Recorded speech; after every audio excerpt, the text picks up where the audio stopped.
This is it. The moments leading up to my Thru-Hike of the Continental Divide trail.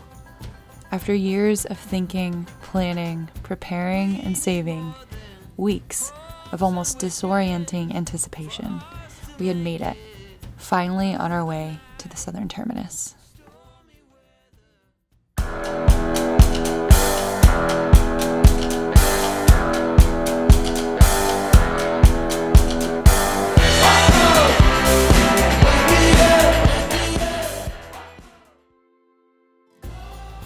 We're on our way to Crazy Cook Monument, supposedly named after a cook who went on a murderous rampage in the early 1900s.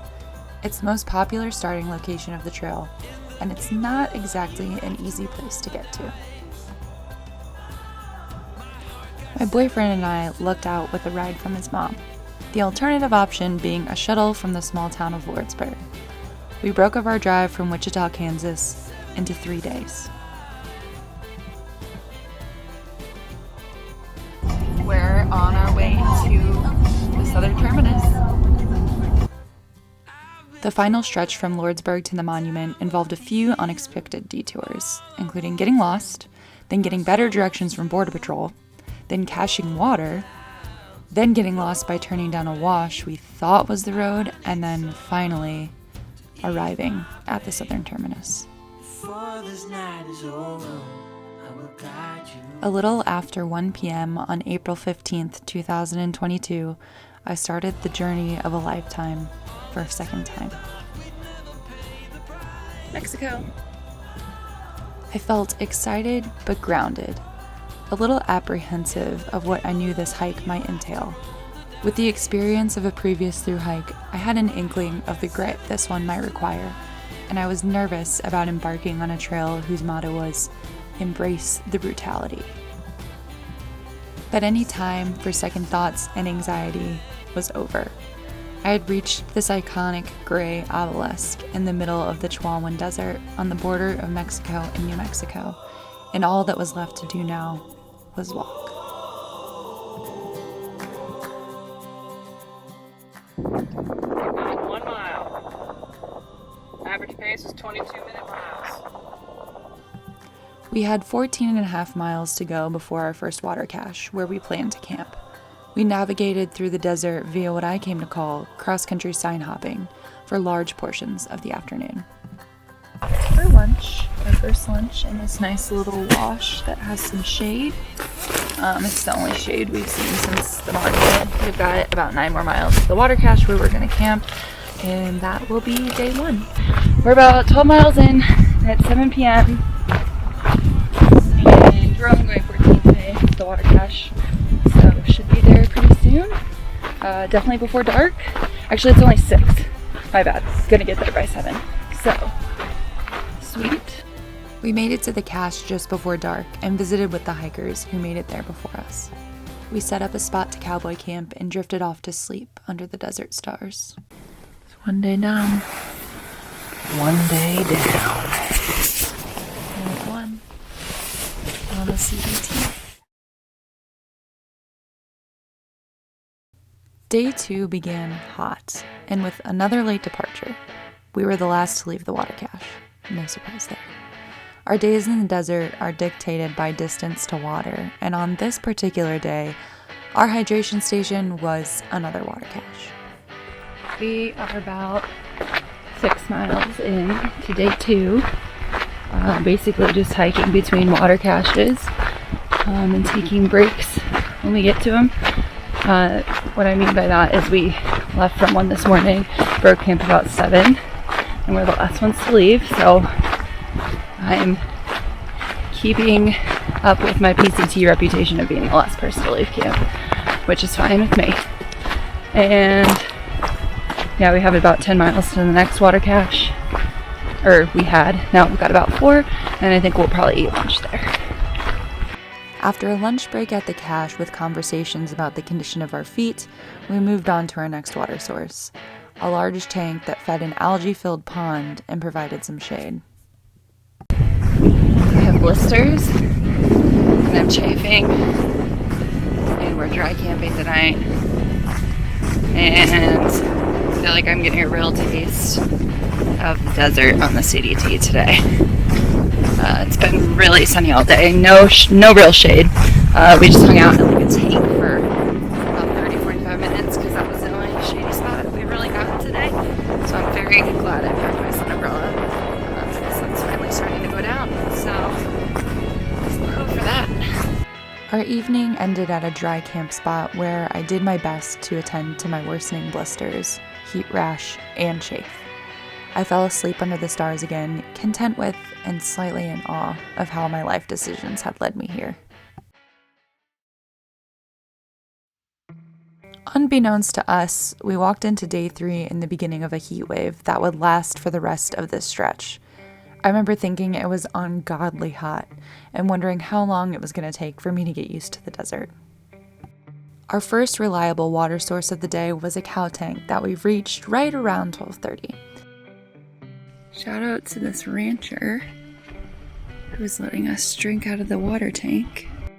There was some shade from the tank, and after a short break, we continued on to our next source, a water cache that we thought was 4 miles away, but turned out to be 6, and felt like 16 in the afternoon sun.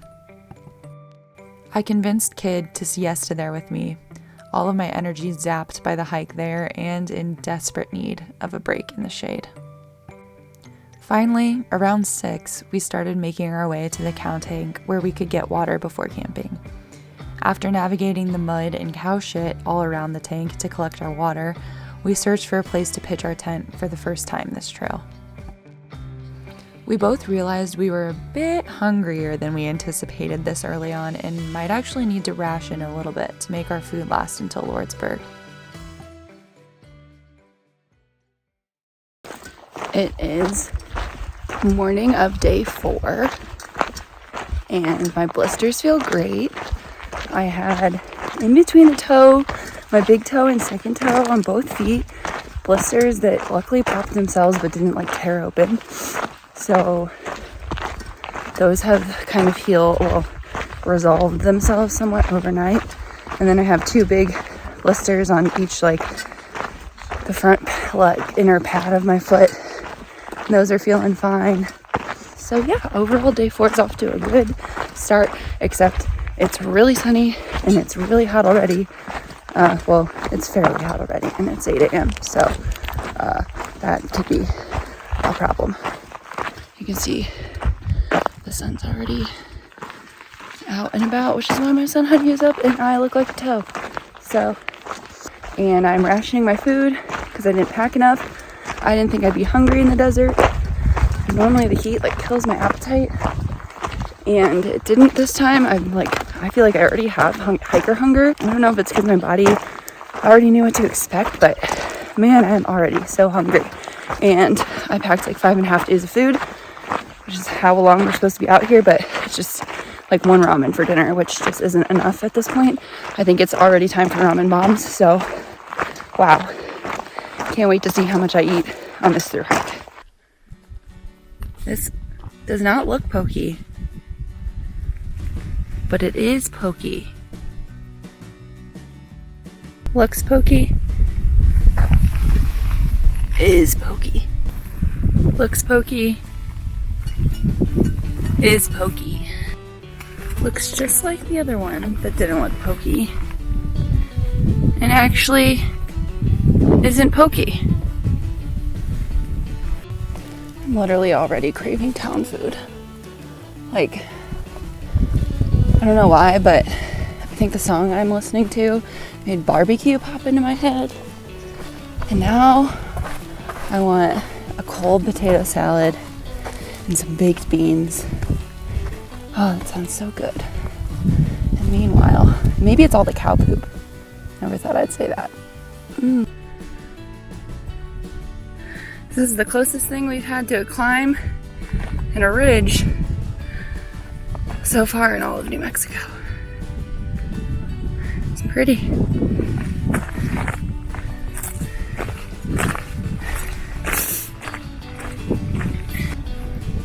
Coming up on probably our most questionable water source yet. Thanks for sharing your water. We prefer not to get water from that. So this This is clear? Yeah, this fills that. Oh, okay. And this Cool. clear, Cool. clear enough. Yeah. If the cows can drink it, I guess so can I. After gathering water, we get off trail a few times from accidentally following cow paths. The heat of the afternoon is almost unbearable.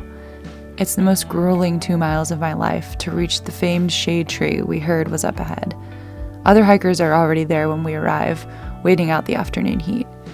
While I treat my blisters, we're even joined by a tarantula hawk wasp, which is just as scary as its name sounds. After several hours, we finally make our way to the final cow tank of the day. Our walk there is buoyed by a beautiful sunset over the Big Hatchet Mountains to the west. The disappearance of the sun in the desert is as beautiful in display as it is in signaling that it's now safe for all living things to move around. Free, finally, from its unrelenting heat.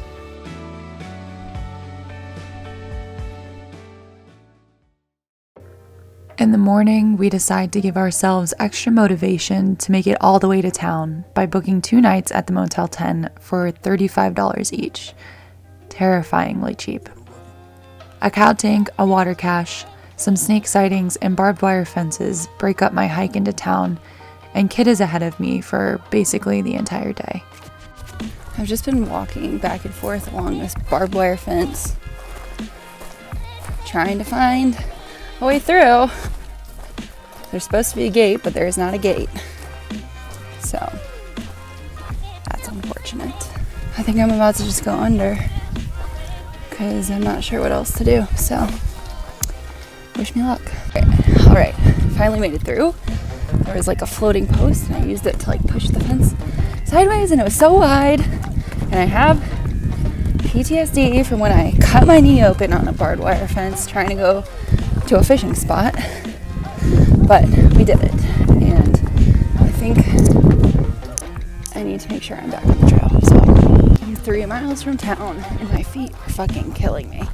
I can see it in the distance. See that? It's a total tease. Still 3 miles away. All I want to do is sit down, but I'm only 3 miles from a shower, and it's town day. My feet hurt. I ran into some feral dogs on the way into town, but they didn't seem to mind me too much. When I finally get to the motel, Kit has cold beers waiting for me, and after I shower, while the ceiling falls down, I should have known for $35 a night, we go to get food with friends. Breakfast of Champions. 283, 284. Yum. What? I said yum. Oh yeah, this is hitting the spot. We spend our first 0 day resupplying and getting ready for me to take a planned break from trail. I have a bachelorette party in Scottsdale, which is conveniently only a Greyhound away from LORDSBURG. We're incredibly lazy after we get our chores done, and I spend some time reflecting on our first stretch of trail. I wrote in my journal that trail is like a lengthy adult summer camp. It offers the same childlike excitement, but with less rules and supervision. It's way higher stakes and correspondingly offers a lot more freedom.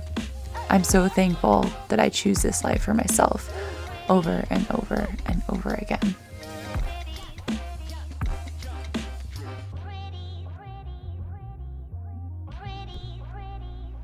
The makers of the poop.